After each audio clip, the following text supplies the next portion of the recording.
North Country Republicans are voicing concerns with a recently announced change to several ports of entry on the U.S.-Canadian border, and those ports of entry are in New York State.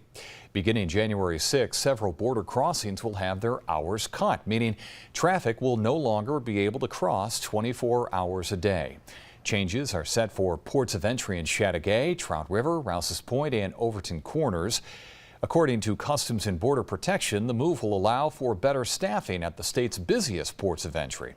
In a statement, State Senator Dan Steck criticized the decision, pointing to the ways in which it could negatively affect emergency services near the border.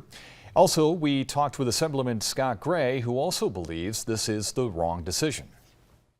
This is, just taking a large hammer, if you will, to a problem instead of just, strategically trying to secure the border. So to just, go ahead and announce without checking with local communities, hey, how's this going to impact you? It was just sloppy and reckless. I would expect better from our federal government.